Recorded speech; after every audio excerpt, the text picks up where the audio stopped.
Salut les gens! Alors aujourd'hui on se retrouve pour une nouvelle vidéo dans laquelle je vais redessiner des pages de mes anciennes BD. Alors c'est une vidéo que je voulais faire il y a bien longtemps, c'est juste que j'ai complètement oublié de noter l'idée. Alors du coup j'ai oublié de la faire, voilà. Donc mis à part de redessiner mes vieilles BD, je vais aussi parler de ces BD là, parler aussi de à quoi j'ai pensé au moment où j'ai fait le dessin original. Et aussi je vais commenter mes vieux dessins aussi en même temps en fait. Pour faire une autocritique on va dire. Et il y a une règle que je vais devoir vraiment suivre à la lettre, c'est essayer de dessiner les nouvelles versions de mes dessins avec exactement le même matériel utilisé à l'époque. Mais je vais vraiment essayer de respecter le plus possible cette règle, voilà. Alors je vous invite très vivement à faire pareil chez vous, ça va juste vous motiver si vous avez un coup de mou de voir vraiment l'évolution entre des vieux dessins et vos dessins d'aujourd'hui, c'est vraiment cool et c'est vraiment drôle à faire aussi. Donc voilà, sur ce, je n'ai plus rien à dire, alors je vous laisse avec la vidéo.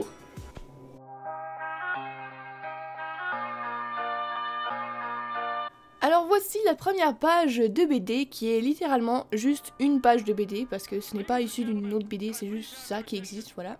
Donc elle se lit à l'endroit comme les BD européennes, voilà, juste précision. Alors concernant le dessin, il a été fait je pense en fin 2012, il me semble, ouais c'est ça. Et personnellement je trouve que les radis, ou enfin on sait pas trop qu'est-ce que c'est, ça ressemble aussi à un navet, je sais pas trop qu'est-ce que c'est, voilà. On va dire que c'était des radis, voilà. Je trouve qu'ils sont plutôt bien faits pour l'époque et je pense que c'était vraiment la seule chose dont j'étais fière dans ce dessin à l'époque aussi, voilà. Et on va pas se le cacher, mais bon, cette tête là est plutôt choquante, voire traumatisante, je sais pas, mais j'ai comme un gros malaise à regarder ça, tellement c'est horrible genre. Et pour les plus connaisseurs d'entre vous, vous avez dû reconnaître le cuistot d'en haut à la première case, qui est issu, attention les amis, du grand livre du dessin manga. Oui, c'est un livre très connu de la part des gens qui veulent apprendre à dessiner le manga. Et c'est effectivement le cuistot. Et moi à l'époque, je pensais que ces deux dessins là étaient vraiment identiques, que j'avais genre trop bien fait le dessin et que c'était trop pareil. Ce qui n'est pas du tout le cas, on est d'accord, voilà. Alors, maintenant, assez parlé du vieux dessin, parlons maintenant du nouveau. Alors, comme je vous ai dit, il n'y a pas d'histoire, donc je vais pas Comme je vous ai dit, il n'y a pas d'histoire, alors je vais pas me mettre à raconter une histoire fictive, parce qu'il n'y en a juste pas, c'était juste la planche qui existe là actuellement, voilà. Donc, je vais plutôt vous parler du matériel, et pour le coup, j'ai vraiment réussi à respecter ma règle que je me suis fixée au début. Donc j'ai vraiment utilisé exactement les mêmes feutres pour dessiner les radis, vraiment exactement les mêmes. Ils marchent encore depuis 2012, ils marchent encore, oui. Et bon, pour les crayons de couleur, c'était ces bons vieux Maped, ça j'en ai une panoplie parce qu'à chaque année on en rachetait des nouveaux alors qu'il n'y avait pas besoin d'en racheter. Donc je peux vous dire que moi j'ai carrément un stock de Maped chez moi, c'est pas possible, voilà.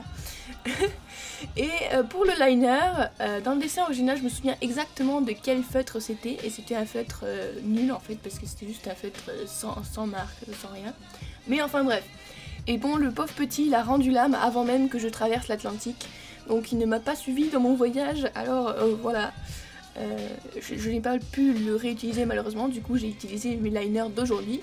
Ce qui rend vachement le travail mieux fait, mais bon, j'avais pas d'équivalent au vieux liner, donc j'ai pas le choix. Et pour les bulles de BD, là aussi j'ai utilisé exactement les mêmes crayons à paillettes, on va dire. Donc voilà, j'ai plutôt bien respecté ma règle, donc je suis contente. Et à part de ça, sinon c'était vraiment amusant de redessiner cette planche de BD. Voilà, donc je vous laisse avec un peu de musique, le temps de faire la comparaison.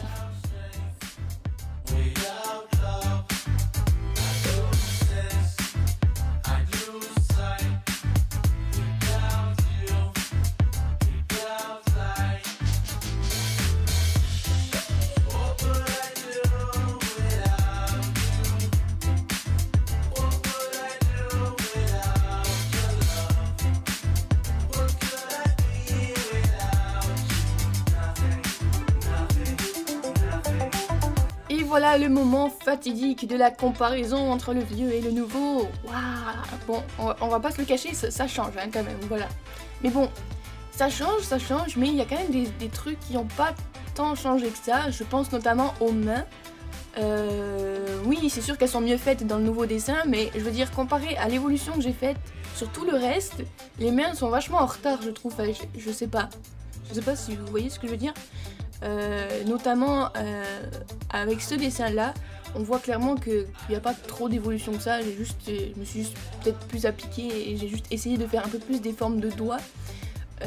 Voilà, mais c'est pas foufou, hein, voilà. Sinon, je pense que la plus grande amélioration, c'est vraiment la maîtrise du crayon de couleur et du feutre. En fait, la maîtrise des ombrages et de la lumière, ça a vraiment changé pour le coup. Et bon, quand même, tout le reste, je me suis plus appliquée avec l'ancrage et tout ça. Donc, il y a quand même pas mal d'évolutions. Mais en même temps, ça me fait réaliser qu'il faut peut-être que je travaille un peu plus, surtout mes postures de corps aussi. Et les mains, oui. Mais bon, ça, les mains, c'est toujours l'éternel conflit avec peu importe quel dessinateur. C'est vraiment le truc le plus merdique à dessiner du monde. Voilà.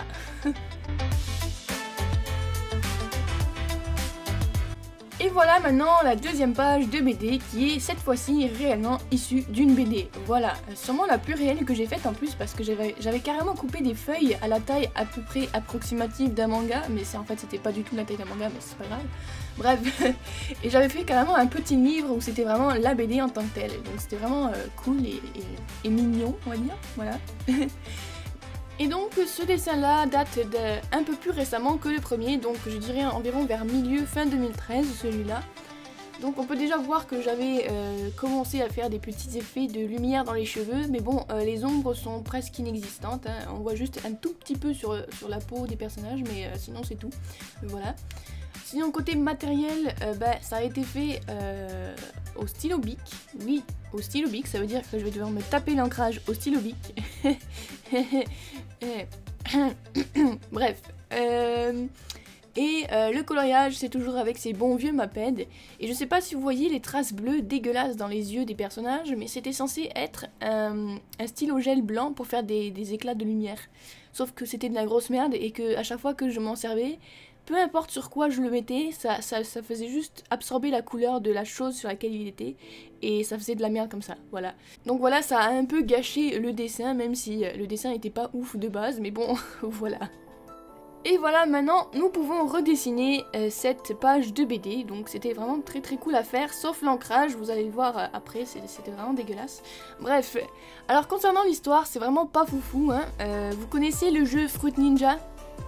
Oui, le jeu où il faut couper des fruits avec une épée virtuelle, ou voilà. Et chaque personnage de cette BD est directement inspiré d'une des lames disponibles dans le jeu. Donc vous savez, il y a la lame basique, la lame rouge, la lame avec l'encre, là, la lame arc-en-ciel et tout ça. Et chaque personnage est directement représentatif d'une de ces lames. Donc là par exemple, on a la rencontre avec la lame de base et la lame rouge. Voilà, donc c'est vraiment nul à chier, voilà. Et bon, l'histoire en gros c'est que eux c'est des samouraïs en fait, et ils sont en guerre permanente avec les ninjas. Donc le personnage qui représente la lame basique va essayer de rassembler le plus de gens possible avec des talents particuliers pour en faire une bande de samouraïs qui va protéger les humains des grands méchants monstres, et en même temps essayer de faire la paix avec cette éternelle guerre ninja-samouraï. Voilà. Donc voilà est venu le moment fatidique de l'ancrage avec un superbe stylo bic. Oui, je voulais mourir pendant l'ancrage, je vous jure que je voulais mourir. Vous allez voir le résultat dans 3, 2, 1. Et boum, c'est de la merde. Ouais, on aime le stylo bic. Bon voilà, heureusement qu'après j'ai réussi à peu près reprendre les choses en main au niveau de l'ancrage, mais bon, c'est pas foufou, hein, voilà. Le stylo bic c'est vraiment de la merde si vous voulez faire un bon ancrage. Prenez vraiment des liners, c'est vraiment plus agréable à utiliser et ça donne vraiment un meilleur résultat, vraiment. Donc sur ce, après j'ai pas grand chose à dire, donc je vous laisse avec un peu de musique le temps de la comparaison.